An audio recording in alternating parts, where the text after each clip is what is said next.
We're talking about my favorite game ever. Favorite game series, I guess I should say. My favorite game series ever, which is Myst.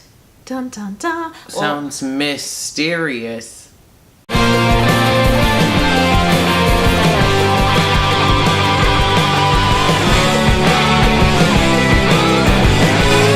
Welcome to Converse-ations. Today Katie's gonna babble a lot and Eric's gonna just sit here and look pretty. Maybe understand what's happening. Cool. I'm probably gonna throw in sarcastic commentary. We're gonna see what happens. Go for it. Myst is one of the video games that people are the most familiar with, and it is one of the most popular PC games of all time.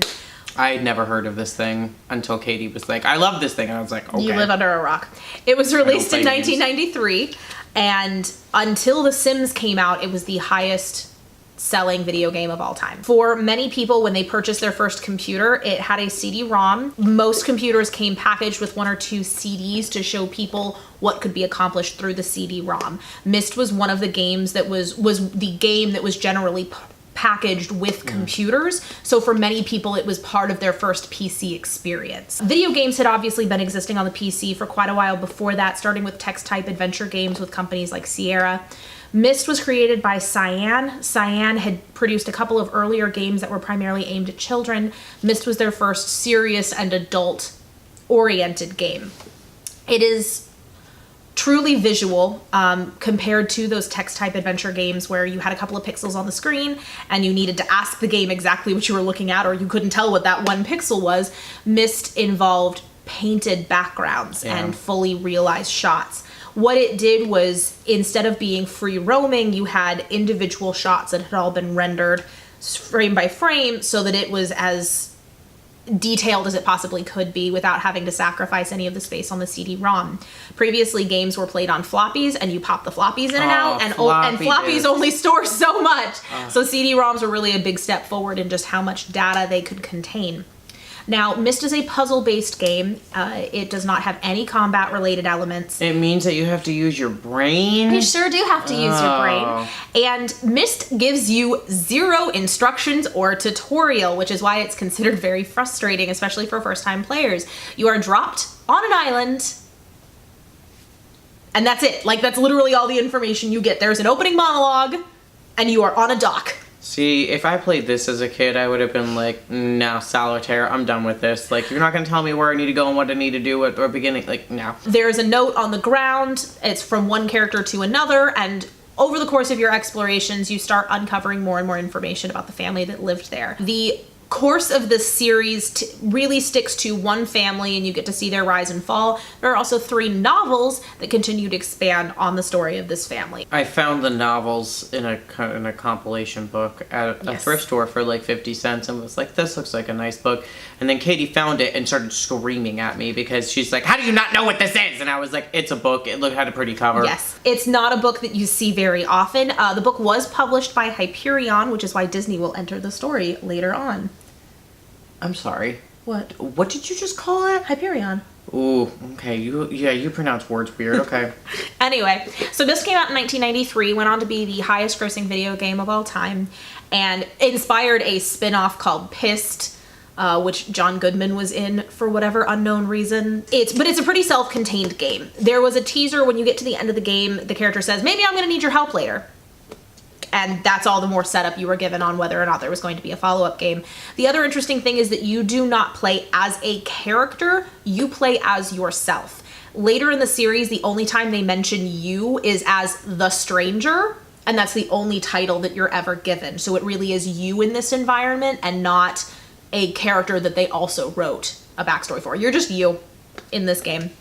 The second game is Riven, which came out in 1997. When they were developing Myst, it was a couple of people working in a garage. By the time they got to Riven, with the money that they had made off of Myst, they opened their own offices and hired like triple, quadruple, quintuple the staff that they'd had on the first project. One of the people that came over for the second game was John Goodman.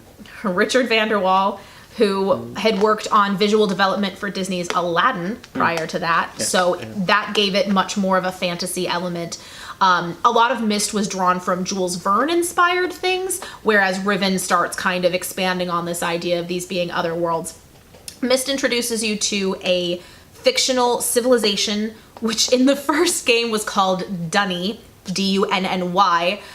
Later, it was brought to the game developers' attention that that is the Australian slang for toilet, so that was changed to Denis, D''Ni, and adjusted later throughout the course of the series. And then you get David Ogden Stiers, who calls it Duchny, and we're not going to get into that. Riven is a much more complex game. The puzzles are significantly harder, and it takes 5 CDs to play this entire game in its original release format.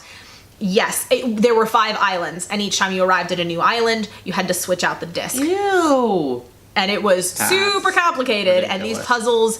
and these puzzles involved cracking a different numbering system and recognizing sounds that you heard like maybe an hour ago and identifying animals. Like, it got super complex. In 2001, you get Myst 3 Exile. Now, Myst and Riven were released through Broderbund, which was a gaming company that also released things like the original Carmen Sandiego games. Broderbund was purchased by Ubisoft, and all of the rights reverted to Ubisoft. Ubisoft licensed the Myst rights to a smaller additional company to make Myst 3 Exile. That was Presto Studios. It was the base thing Presto ever did. They hired a bunch of people to work on it, and then the studio disappeared right after that. So the rights to Myst 3 have been in flux a lot because that studio went under, and it was unclear as to who actually owned the rights at that point. Myst 3 Exile follows a revenge plot in someone who has been wronged coming back and trying to set things right. And that person is Savidro, who is played by Brad Dourif, and he is one of the best villains ever. Brad Dourif is fantastic in every single role he plays. He puts everything into it. He is such a spectacular actor, and he sells this part and this character that should be ridiculous. I mean, he has this whole rant because you get he's left like recorded messages for you, and that's what you get them as. And he leaves this one that's about like his children being ripped from him, and it's just like, I cried. I was a 10-year-old playing this by myself, and I cried. Myst 3 is a very cinematic game. They went with a very big and like sweeping camera movements and really pushing what they were able to do. That was the first game that I played by myself and beat by myself. So that was a really big deal for me, and it's my favorite in the series because of that. You then have kind of a divergence in what happens with the timeline. Cyan developed Uru, which was the beginnings of their MMO, while Ubisoft was developing Myst 4 Revelation. They did work with Cyan a little bit on Myst 4, particularly because Rand Miller, who's one of the head people for Cyan, is the one who has been acting as the character Atris through this whole series. Now, that started at the beginning because they had no actors, so Rand and Robin Miller played the 3 characters that you saw in the game. Rand played 2 of them, but they continued to cast Rand Miller as Atris to keep the consistency all of the way through. So he came in for Myst 4 to record the cutscenes and to record some dialogue. The first puzzle, which kind of acts as your tutorial because it's an Ubisoft game, is his voice walking you through a puzzle, except his voice it's not always giving you correct directions. And he was so frustrated by the sound of his own voice that he's never finished the 4th game in the series. Because he can't get past the first puzzle. Myst 4 is, again, another revenge plot. Those are really popular in this series because it's motivations. Ubisoft really pushed what they could do with their engines, and they wanted to say, like, look at our developers and look at all the fancy things we can do.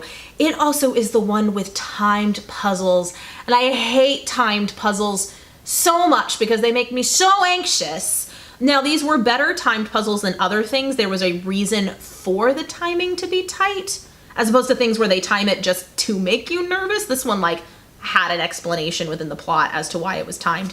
It also had a game mechanic in which the journals were read to you. There are journals in all of the games that give you a lot of the clues that you need for the puzzles, and you just read them on your own, which is part of why I enjoyed the series, was it was a lot of reading. Whereas Myst 4, you had someone, you clicked a button and the character's voice read through it for you. Loved that. It was fun because it wasn't just like a flat reading. It was really like, it was like monologue style. It was basically you were listening to a long monologue from the particular characters. They recast 2 of the characters because, again, Rand Miller had been playing too, so they recast, obviously. And the 3rd and 4th games, so Exile and Revelation, have scores by Jack Wall, who's an absolutely incredible composer. He's primarily video games, but he's also branching off into film as well. And it's some of my favorite pieces of music. In between Myst 3 and Myst 4, which were being produced by other companies. Cyan was producing Uru, Ages Beyond Myst, which was the setup to the MMO. Unusual, again, in most MMOs are combat-based, where this MMO was puzzle-based, and there were puzzles that were dropped that you had to work together as a team with other people to be able to solve the puzzles. So it allowed for a really collaborative atmosphere. Rounding out the series, you have Myst 5 End of Ages, which is built in the same visual style as the MMO. So I don't like it as well visually because it doesn't look the same as the rest of the games in the series. And also the puzzles are just, I'm not a fan of the puzzles, and I'm going to be really honest, I haven't finished that game. It's the only game in the series I haven't finished, but it just irritated me a lot. It involved, there was a point where you needed drawing skills, and I can't draw to save my life, let alone drawing with a computer mouse. Why would you do that? Like, Harry Potter did that, but it was like to do the spells, and you had to like know what the spell shape looked like with the wand. Yeah, like that makes sense. No, you had to draw a symbol into a tablet. Did not go well for me.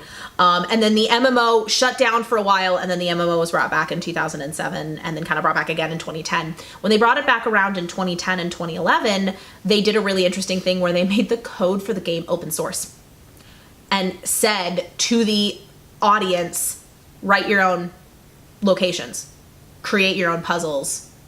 Everybody is involved in this.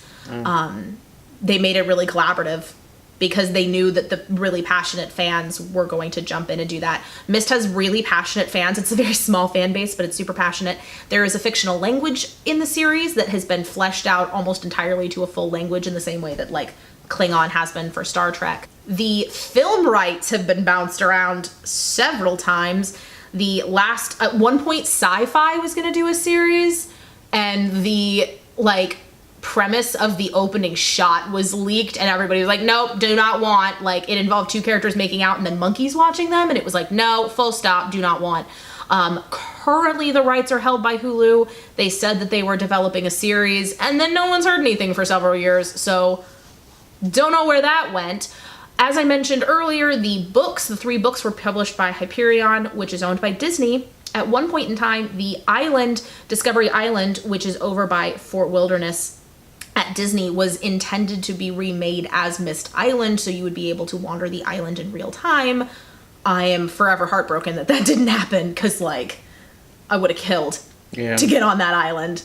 Part of the problem is the appeal of Myst is that you're wandering around by yourself, so it doesn't fit theme park very well. We have certainly not seen the end of Myst. The company came back fairly recently. They did a Kickstarter for a new game called Abduction, which was, they were very clear that it was not a Myst game, but it had a similar tone, a similar feel.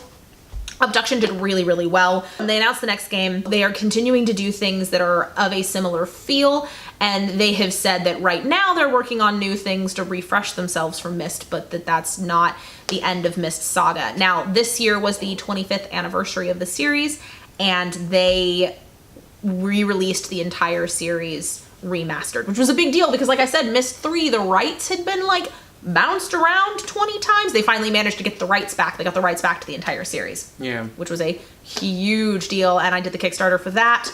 And my copies of the games should be coming in soon, because I got the pretty book. I got the pretty book, but not the pretty book that had the moving panel that I really, really wanted. The underlying premise to Myst, though, is the civilization of people had the ability to write a book that connected you to a location. The book is written to perfectly describe that place, and then you put your hand on the book, and you get sucked into that place. Oh, there was a movie about this. I completely forgot about it. It came out in 2017. It's called Beauty and the Beast. Oh my god, I hate you so much. No, not time travel, and you can't travel to somewhere on the same. You can't travel to somewhere that's in the same place as what you are. You have to travel to somewhere completely different. They're called ages. But the idea, it's kind of got a quantum physics underlying level, the idea that every potential place ever exists, you have to be as specific as possible in writing it to connect it to a place. But for me, my mom was playing these games she started playing them when I was like 4.